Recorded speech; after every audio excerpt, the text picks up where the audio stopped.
Bonjour à tous, on continue Masechet Nedarim Daf Nun Hey et on commence à la Mishnah en haut. Encore une fois, on va parler des différentes connotations des mots pour savoir qu'est-ce qui est inclus dans le Neder et qu'est-ce qui n'est pas inclus. Aujourd'hui, dans cette Mishnah, on va parler du principe de la notion de Dagan. Dagan, ça pourrait se traduire par céréales, mais justement, c'est un petit peu plus large que ça. Le principe est que dans les 5 céréales, on a le blé, l'orge, le seigle, l'avoine et l'épeautre. Ça, c'est ce qui est défini, les chameshet aminim, les 5 céréales principales. La question est la suivante, c'est que dans le processus de la récolte des céréales, on a l'habitude, au bout d'un moment, de faire un tas, ce qu'on appelle un cri. Avant ou au moment où on le rentre dans le goren, dans l'endroit où on va entreposer cette récolte, on a l'habitude de faire un tas. Et ça va s'appeler en l'achat, les gens vont appeler ça midgan. On va faire, c'est le terme le verbe qui provient du mot dagan, on va être medagen ça. Donc la question, est-ce que lorsque j'utilise le terme de dagan, est-ce que ça va inclure toutes les céréales, toutes les graines avec lesquelles on fait aussi un tas, ou alors est-ce que ça ne concerne uniquement les 5 espèces connues? Nous dit la Mishnah. Hanoder mina dagan asur bepol hamizri yavesh divrei Rabbi Meir vechachamim omrim eno asur ela bechameshet aminim. Quelqu'un qui ferait un éder de s'interdire le dagan, donc les céréales, asur bepol hamizri yavesh, il a l'interdiction de manger le pois égyptien sec, parce que nous dit Rabbi Meir, c'est l'opinion de Rabbi Meir, parce que c'est quelque chose avec laquelle au moment de la récolte, on a l'habitude d'en faire un tas, un cri. Par contre, Rachamim nous disent, dans le terme dagan est inclus que chameshet aminim bilvad, que les 5 espèces, le blé, l'orge, l'avoine, le seigle et l'épeautre. Rabbi Meir Omer, anoder minatvua eno asur ela mechameshet aminim. Aval anoder minadagan asur bakol ou mutar beperot ailan ubeyerek. Nous dit Rabbi Meir, quelqu'un qui fait un éder de ne pas manger de tvoua. Tvoua, ça pourrait se traduire par la récolte. On va on va rester proche des termes utilisés dans la Mishnah, puisque justement c'est toute la notion de connotation. Rabbi Meir nous dit quelqu'un qui fait un éder de ne pas manger de tvoua. Et nous assurons la mechameshet aminim elven, il a interdit de profiter que des 5 espèces, car dans le terme tvoua, le terme tvoua ne contient que les 5 espèces. Par contre, aval anoder mina dagan asur bekol ou mutar beperot ailan ubeyerek, quelqu'un qui fera un éder de ne pas profiter du dagan, là il a l'interdiction de manger de tout ce qu'on va faire avec un cri, un tas, et il a la permission de profiter des fruits de l'arbre et des légumes.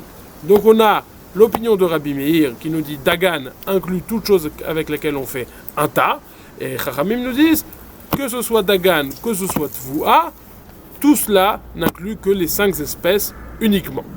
La Gemara va dire que Chachamim est d'accord avec cette phrase mentionnée par Rabbi Meir que tvoua ne concerne les 5 espèces. Donc reprenons, tvoua selon tout le monde c'est les 5 espèces, dagan c'est sujet à discussion. Rabbi Meir pense c'est toutes les choses avec lesquelles on fait un tas, Chachamim pense que ça reste que les 5 espèces. Nous dit la Gemara, les meimra de dagan kol de midgan mashma. Cela veut dire que selon l'opinion de Rabbi Meir, lorsqu'on utilise le terme dagan, ça fait référence à toutes les choses avec lesquelles on est midgan, avec lesquelles on fait un tas. Metiv Rav Yosef objecte, ou kifrot adavar irbu bnei Israël reshit dagan vetirosh veitzar vechol tvuat hasadeh larov. Au sujet de Chizkia a fait une takana pour renforcer le sujet des prélèvements des Trumot ou Maasrot. Donc il a demandé à tout le monde d'apporter sa récolte. Et le verset nous dit, ou kifrot adavar, au moment où cela a commencé sa takana, les bnei Israël ont rapporté le dagan, le tirosh, le yitzar, et la tvuat hasadeh larov. Donc on voit qu'il a mentionné et le dagan, et à la fin du verset, la tvuat hasadeh. Dit la Gemara, veya marta dagan kol de midgan mashma, mai kifrot adavar irbo vechol tvuat hasadeh.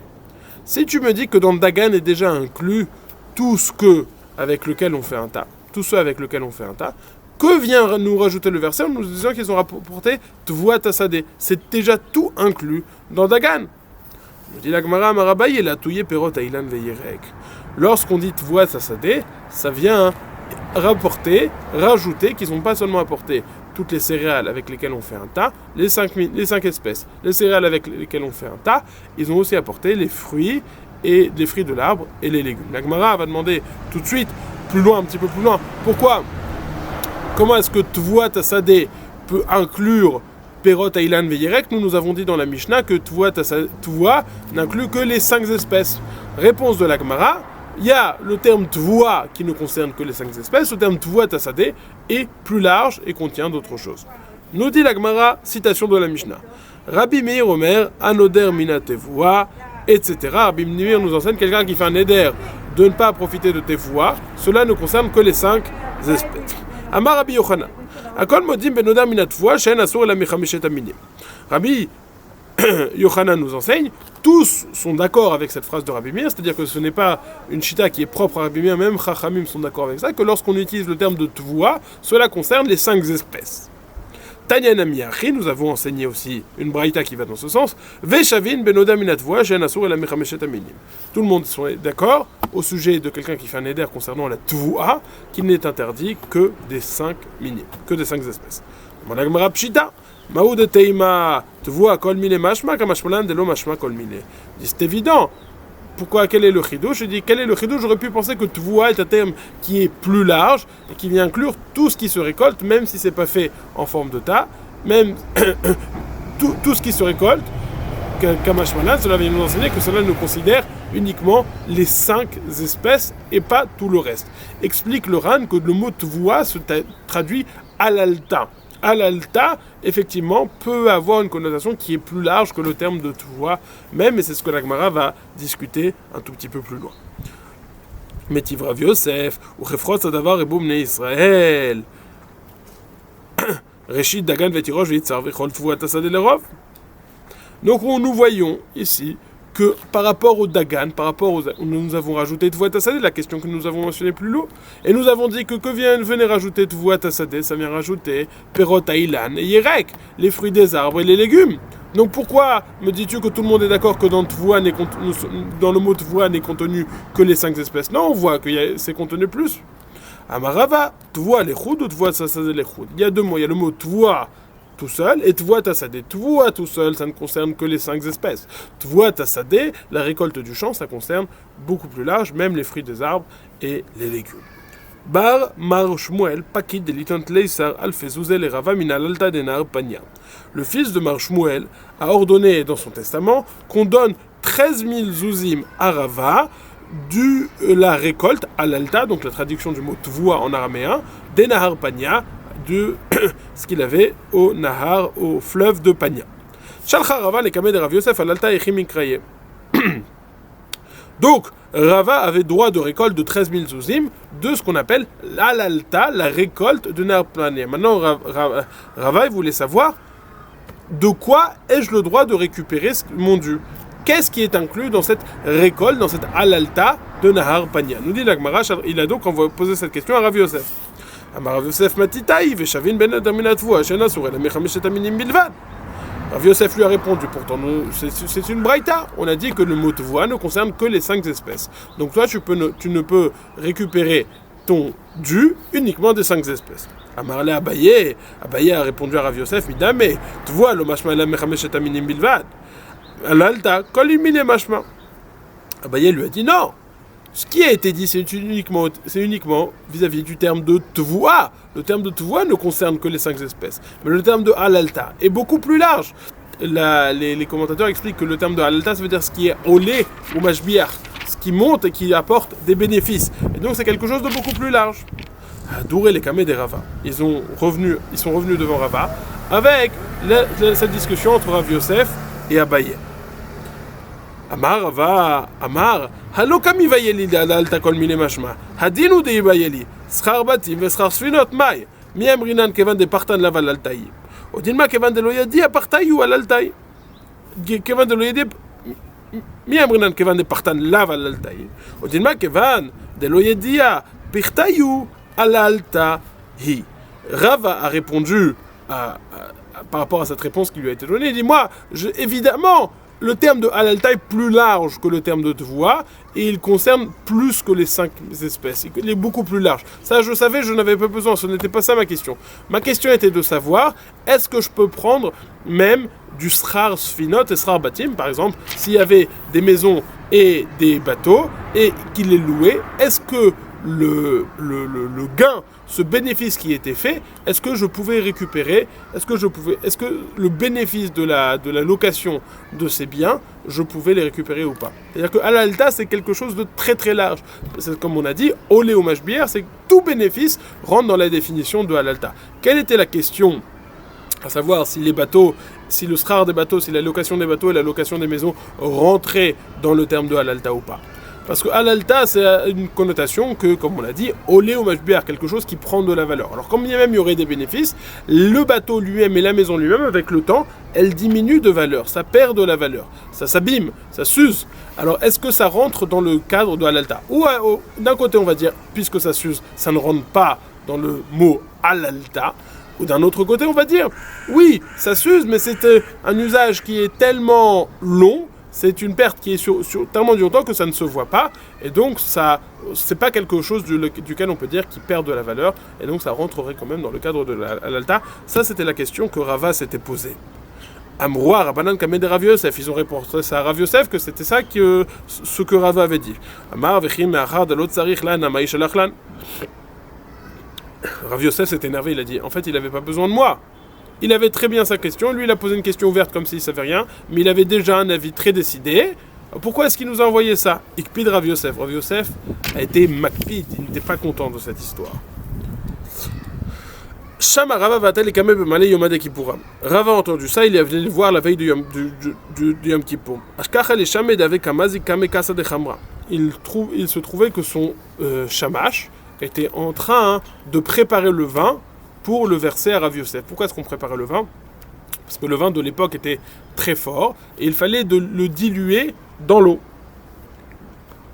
Et Rava avait une façon particulière de le faire. Lorsque Rava est arrivé chez Rav Yosef, il a vu que son shamash était en train il s'apprêtait à diluer le vin. Il a dit, laisse-moi le faire, moi je veux servir le vin à Rav Yosef. Alors, Yaivle Amar le Havli Dam Zigleana. Le Rava a dit au shamash, laisse-moi, je vais le faire moi. Je vais Yaivle Vekamazeg Kasa de Chamra. Donc le shamash lui a donné, et effectivement c'est lui qui a préparé le vin et qui allait le servir à Rav Yosef. Quand il a bu, il a dit, ça ressort, je reconnais la façon de diluer le vin, parce qu'il avait une chita particulière, de Rabba, le Rabba, le fils de Rav Yosef Bachama. Donc je reconnais que c'est Rava. Amarle, que c'est la façon de Rava de faire. Amarle Huniou, il a dit voilà, c'est moi, c'est lui. Alors Rav Yosef lui a dit Amarle loiti tavakaracha adamart li pirusha daden milta. Maïdirti vous midbar na matana, ou mi matana nachliel ou mi nachliel bamot. Amarle lui a dit tu ne vas pas t'asseoir jusqu'à ce que tu me donnes le pshat de ce verset. Qui nous dit Omi midbar matana, du désert c'est un cadeau. Omi matana nachliel, et du cadeau c'est un héritage de Dieu. Omi nachliel bamot, et de cette nachliel c'est un endroit élevé bamot. Nous avons déjà introduit la lecture selon le drash qui va être fait. Il y a un pshat, et c'est pas le pshat du verset duquel on s'occupe maintenant. Alors quelle est l'explication de ce verset selon le drush? Omarle כיוון שעושה האדם את עצמו כמדבר שהוא מופקר לכל, תורה ניתנה לו במתנה, שנאמר מדבר מתנה. וכיוון שניתנה... À partir du moment où un homme se fait comme un midbar, donc on a quatre étapes. Midbar, désert, matana, cadeau, nachliel, héritage de Dieu, et après, bamot, endroit élevé. Alors, c'est quoi, ça correspond à quoi midbar?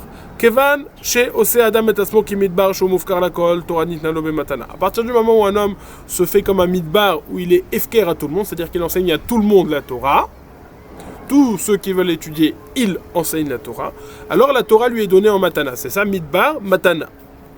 Et Kevan chez nitna lo bematana, nachaloel, à partir du moment où elle lui est donnée en cadeau, nachliel, nachaloel, c'est un héritage de Dieu. Il y a plusieurs explications sur ce que ça veut dire, un héritage de Dieu. Et étant donné que à partir du moment où c'est un héritage de Dieu, il monte à l'Igdoula, à un grand statut, à la grandeur. Bamot, on a dit que c'est un endroit qui est élevé. La suite du verset,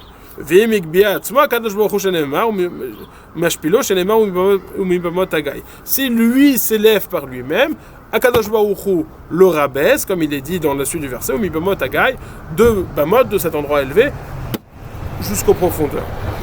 Vélo od, et la Sheshokin Oto Bekarka, Shenemar Venishkefa Alpnea Yesimon. Non seulement on le rabaisse, mais en plus on l'enfonce dans le sol, comme le verset nous dit, Venishkefa Alpnea Yesimon. Il y en a qui disent que Venishkea, le P et le Ain peuvent s'intervertir, et donc c'est-à-dire on va l'écraser. Veim Chozerbo, s'il revient sur ce qu'il a fait, Akadosh Baruch Hu Magbio, Shenemar Kol Gai Yenase, s'il revient sur ce qu'il a fait, Akadosh Baruch Hu le relève, comme il a dit, Kol Gai Yenase. On voit donc qu'il y avait une allusion ici à cette discussion, à cette altercation qu'il y a eu entre Rava et Rav Yosef, où il lui a enseigné une leçon d'humilité. Tanya, nous avons enseigné dans une braïta. Hanoder midadagan asura vepol amitri yavesh ou mutar belach ou mutar beorez bechilka betargis ou betisni. Quelqu'un qui fait un neder de ne pas profiter, de s'interdire le dagan. Qu'est-ce qui est inclus dans ce neder? Il a l'interdiction de manger même le poil amitri yavesh, même le pois égyptien sec, car c'est quelque chose avec laquelle on fait un tas. Ou mutar le belach, par contre, il a la permission de manger celui qui est frais, parce que on n'en fait pas un tas. Ou mutar beorez, il a permission de manger aussi du riz, parce que le riz c'est pas un dagan. Ou bechilka betargis ou betisni. Chilka targis ou betisni, c'est du blé, mais qui a été cassé, qui a été coupé en deux, en trois ou en trois ou en quatre. Et donc, étant donné que c'est du blé qui est cassé, à partir du moment où il est cassé, on n'en fait plus un tas, et donc ça rentre plus dans la catégorie de dagan. Quelqu'un qui fait un neder de ne pas manger les fruits de l'année. Alors les fruits de l'année, la question est de savoir est-ce que le fruit peut être compris au terme général, tout ce qui va être produit dans cette année. Est-ce que ça va interdire même les gdim ou les tlaïm, les petits chevreaux, ou les talés, ou les... j'ai pas la traduction exacte, les petits chevreaux, en tout cas les petits animaux qui sont nés pendant l'année, le lait qui a été produit, les œufs qui ont été pondus, les gozalotes et les petits oiseaux. Est-ce que tout cela, toutes ces choses-là qui ont été créées, qui ont été faits pendant cette année, est-ce que ça répond sous la définition de péri ou pas? Nous dit la Braïta, Hanoder min perot hashana, quelqu'un qui fait un neder de s'interdire les perot de l'année. Asou bechol perot hashana ou mutar begdim ou betlaim ou bachalav ou bapetim ou bagazalot. Il est interdit de manger les fruits littéralement de l'année, mais pas. Il a la permission de manger les gdaïm et les tlaïm, donc ces petits chevreuils, le lait, les œufs et les petits oiseaux. Par contre, Imamar guidoulé shana alay asur bekulam. Si c'est interdit, les guidoulés, tout ce qui va grandir pendant cette année, alors là, ce terme inclut tout ce qui a été dit précédemment. Il est interdit dans tout, donc il est interdit aussi dans les gdim, les taïm, les chalav, le lait, les œufs et les gozalot, les petits oiseaux. Anoder nous dit encore une braïta. Anoder min perot aretz asur bechol perot aretz ou mutar bekimin ou pitriot.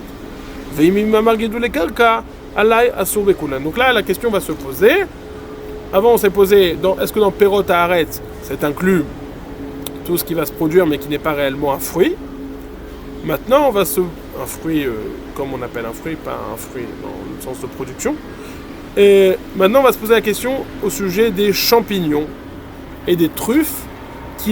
Les champignons et les truffes ont cette particularité qu'ils ne se nourrissent pas de la terre directement. Ce que la Gemara va appeler, ils se nourrissent de l'herbe. Et donc, est-ce que c'est inclus lorsque je dis des perot haaretz, des fruits de la terre? Est-ce que les champignons et les truffes, ça s'appelle des fruits de la terre? Nous dit la Braïta. Anoder min perot haaretz, asur bechol perot haaretz, ou mutar bekimin ou petriot. Quelqu'un qui fait un neder de ne pas manger des fruits de la terre, il a l'interdiction de manger tout ce que la terre produit, des fruits de la terre. Au mutar bekimin ou petriot, par contre, il a la permission de manger des champignons et des truffes. Veimamar guidoulé karka alay, asur bechul. Par contre, s'il a dit tout ce qui va pousser du sol sera interdit sur moi, alors il a interdiction même vis-à-vis des champignons. Au mine, nous objectons al davar shen guidoulo minaretz, omer shakol nia bidvaro, vetania alamelach ve'alazamid ve'alkimin ve'alpitriot, omer shakol nia bidvaro. Pourtant, nous avons enseigné dans Brachot dans Masechet Brachot au sujet de la bracha de shakol nia bidvaro, que toute chose dont le guidoul qui ne grandit pas de la terre, on ne fait pas Boré Peri Adama, mais on fait Shakol Niébut Varo. Quels sont les exemples de choses qui ne sont pas Gidulo Minaret? Alors on a le sel, le zamit, je n'ai pas de traduction exacte, la saumure, il y en a qui disent la saumure, et les champignons et les truffes. Donc on voit de cette braïta, et on dit sur ça, donc Shakol Niébut Varo. On voit de cette braïta dans Brachot que les champignons et les truffes, ça s'appelle pas Gidulo Minaret. Chez nous, on a dit ici, il fait un éder de s'interdire Gidoul Haaret, il a interdiction de manger des champignons. Là-bas, on dit, étant donné que c'est pas Godel Minaret, alors il fera Shakol Yabit Vor. Alors décide-toi, les champignons, c'est Godel Minaret ou pas? Réponse de la Gemara, Marabaye. Mirva Ravu Miara, Minak Miavira Yanke Velo Miara. Mirva Ravu Miara, c'est-à-dire, ils se produisent, ils se créent de la terre, ils se multiplient de la terre, mais ils se nourrissent uniquement de l'air et pas de la terre. Bon, la Gemara, oui, mais en quoi ça répond? Au sujet de la Brachat Shakol Yabit Varo, il y a écrit un Gidoul, c'est que c'est pas Gidoul, là c'est écrit Gidoul. En quoi ça répond?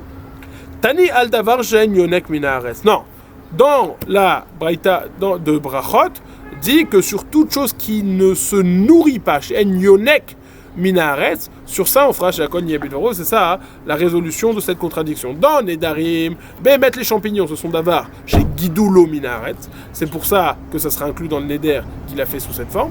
Par contre, c'est quelque chose qui n'est pas Yonek Minaretz, qui ne se nourrit pas de la terre, et c'est pour cela qu'on fera la bracha de Shakol Yabit Varo. Continuons avec des exemples. Nous dit la Mishnah suivante: Hanoder Minaksut, Mutar, Besak ou Beyeria ou Bechamila. Alors, quelqu'un qui fait un éder de ne pas manger, de ne pas profiter d'un ksout, un ksout c'est un habit, il a la permission d'utiliser un sac Yeria Chamila. Qu'est-ce qu'un sac Yeria Chamila? Ce sont des habits qui sont très larges. Et donc qui ne répondent pas à la définition, pas à la définition, mais qui ne rentrent pas dans le mot qu'on appelle ksout, un habit pour se couvrir. Puisqu'ils n'ont pas l'habitude de se couvrir avec ça. S'il a dit Konem tsemer ole alay, s'il a dit je m'interdis de la laine de monter sur moi. Alors là la question c'est est-ce qu'il va s'interdire uniquement les habits de laine ou même la laine en tant que telle qui n'est pas travaillée encore, qui n'est pas fait en tant qu'habit. Nous dit la Gemara, Mutar lit kasot begizet tsemer. Tout ce qu'il a voulu interdire, c'est uniquement les habits en laine, mais la laine en tant que telle pour la mettre sur elle, ça c'est permis. Il en est de même pour le pishtan, pour le lin. Aomer amar a pishtan ole alay mutar lit kasot banise pishtan. S'il s'interdit le fait que le lin monte sur lui, alors il a l'interdiction de mettre des habits en lin, mais du lin qui n'est pas encore en habit, il a la permission. Rabbi Yehuda Omer akol lefi anoder. Tan vizia vayarecho kache Omer komer tsenem upishtim ala ole alay mutar lit kasot vasur lafshil leachorav. Rabbi Yehuda nous dit tout dépend de la situation. Si c'est vrai que Minastam, de façon générale, quelqu'un qui dit ça, eh ben, son intention est d'interdire les habits en laine et pas la laine elle-même. Mais si on voit que c'est quelqu'un qui est en train de porter de la laine très très lourde sur des paquets de laine sur son dos, ou alors des paquets de lin sur son dos, et ça, ou par exemple que ça sentait mauvais, et il a dit je m'interdis le lin.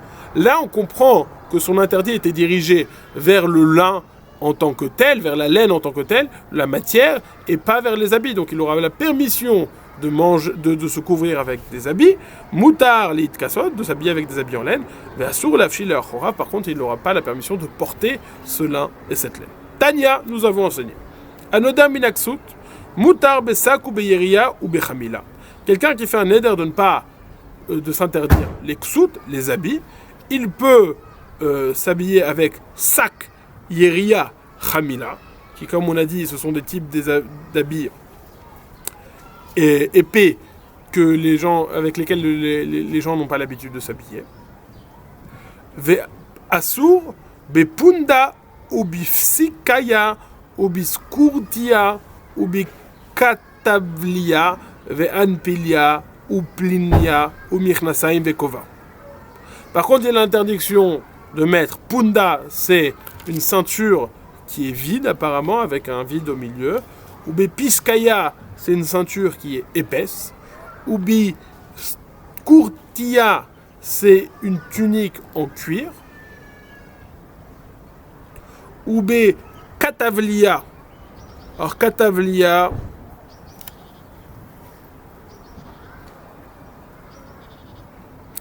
on ne sait pas bien ce que c'est, Anpilia ou Plinia. Tout ça, le Ran nous dit, ce sont des habits en cuir, différents habits en cuir. Tout cela est inclus dans le terme de ksut, et donc c'est pour ça que ce sera interdit. Dit la Gemara, Mai iskurti, Amar Rabba bar bar Chana, kituna de tzala. C'est quoi iskurti? C'est une tunique en cuir. Oui, juste avant, je n'ai pas précisé, Mirknasem Vekova, c'est un pantalon et un chapeau, ça aussi s'inclut dans le neder. Amar, Tanya, Yotzin besak ave, ou be sagos ave, ou be yiria, ou be chamila, mipne akshamim. Avalo be teva, velo be kupa, velo be marcelet, mipne akshamim.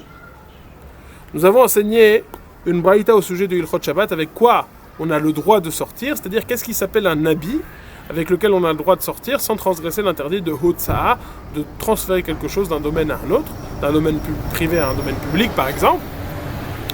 On a le droit de porter ses habits. Alors qu'est-ce qui rentre dans la catégorie d'habits? Alors nous dit la Braïta, on a le droit de sortir Shabbat avec sac ave, un sac épais, ou besagos ave, un sagos ave c'est aussi une sorte de sac ou d'habit épais, ou beyeria ou bechamila, mipne akshamim, avec une yeria et une chamila, c'est les termes qu'on utilisait, pour se protéger de la pluie. Ava lobeteva, mais pas avec une boîte pour se protéger. Velo bekupa, ni avec un panier. Velo bemarcelet, mipne akshamim, ni non plus avec une natte pour se protéger de la pluie. Tout ça, ce ne sont pas des habits. Les choses qu'on a dit précédemment, ça rentre dans la catégorie des habits au sujet du Ilchot Shabbat. Haroim yotzim besakim, velo haroim bilvad amru, et la kol adam, et là chez les brou chachamim baove, les bergers ils peuvent sortir avec des sacs pour se protéger de la pluie, mais c'est pas les bergers, c'est pas le diabrita. Quand on a parlé des bergers, c'était pas uniquement les bergers, mais c'est tout le monde. On a juste parlé de ce qui était habituel, que les bergers sortent avec des sacs, donc c'est pour ça qu'on a parlé des bergers. Nous dit Rabbi Yehuda. Rabbi Yehuda, Ketza nous dit Agmara, Rabbi Yehuda Omer, Akol, les filles Noder. Nous avons mentionné l'opinion de Rabbi Yehuda dans le Mishnah, qui dit que tout dépend de celui qui fait le Neder en fonction de la situation. Tanya, Ketza d'Amar Rabbi Yehuda, Akol, les filles Noder.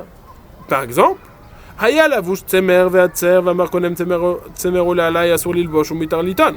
S'il avait des habits en laine et ça le serrait, il a dit je m'interdis de mettre du tzemer, mettre de la laine sur moi. Alors il a l'interdiction de s'habiller avec du tzemer, mais il pourra porter. Par contre, Haya taoun pishtan vezia, s'il portait du lin et ça le faisait transpirer, ve'amar konem pishtan alai, suite à cette situation il a dit je m'interdis le lin. Alors là, ce qu'il a voulu interdire, c'est de porter le lin. Mais de s'habiller en lin, cela sera permis. Une excellente journée. On a fini le Daf Nunhe, qui nous a parlé encore de différents cas. À savoir, qu'est-ce qui est inclus dans chaque mot, notamment la notion du dagan qui a été travaillé. Est-ce que ça inclut uniquement les 5 espèces ou est-ce que ça inclut ou est-ce que c'est plus large, tout ce qui se fait en un tas. Et on a vu aussi la notion de tvoua, qu'est-ce qui est inclus dans le terme de tvoua, la notion de prix, est-ce que c'est uniquement un fruit, quelque chose qui se mange ou est-ce que c'est toute production, même du lait, même des œufs, le cas aussi des champignons. Enfin, nous avons vu lorsque quelqu'un fait un éder, qu'est-ce qui est inclus dans les habits, les ksut, les habits standards que les gens mettent et pas les habits que les gens n'ont pas l'habitude de mettre, qui ne rentrent pas sous cette définition. Enfin, on a vu aussi comment orienter et diriger le neder qu'il a fait pour comprendre quel était l'interdit concerné. Est-ce que c'était par exemple uniquement de mettre de s'habiller avec des habits en laine ou juste de porter de la laine, etc. etc. L'autre exemple qui était rapporté, c'était est-ce que c'est l'interdiction de mettre uniquement des habits en laine? On peut se couvrir avec de la laine pas travaillée, pas faite en habit. Une excellente journée.